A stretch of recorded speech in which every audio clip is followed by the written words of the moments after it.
Kumusta ka? Kumusta ang pag-iisa?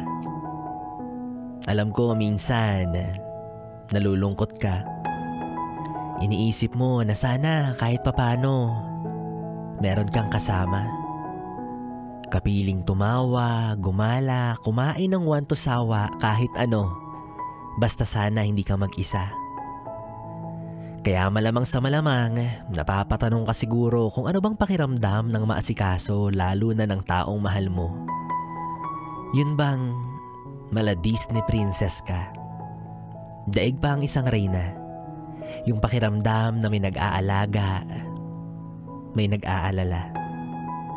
Yung kapag naglalakad ka sa abalang daan, magugulat ka na lang, hihilain ka ng pakaliwa o pakanan.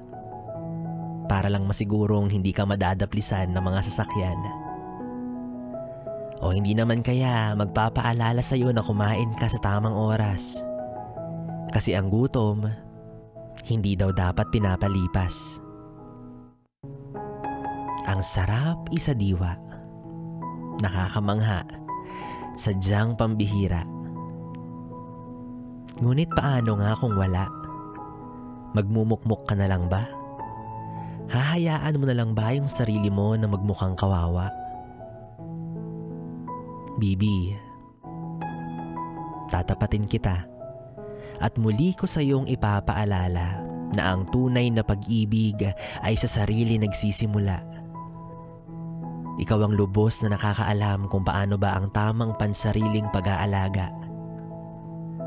Oo naman, nasarap kung sa ibang tao magmumula.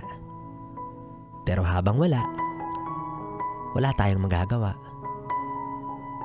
Sa ngayon, ang pwede mong gawin, humarap ka sa salamin at iyong kausapin ang taong pinakauna mong dapat mahalin.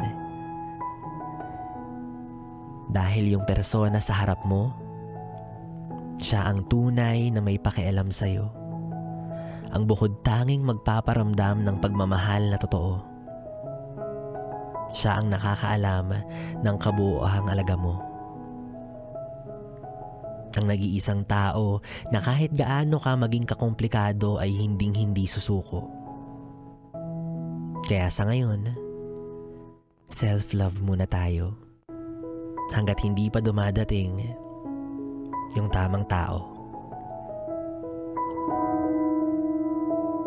Sus, self-love. Di ka lang pinili. Reasons, excuses. De, joke lang. Sige, self-love ka lang dyan, be. Kaya mo yan.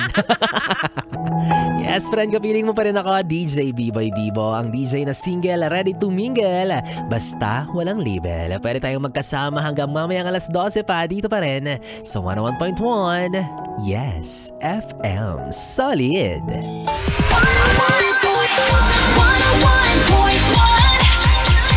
Yes, FM.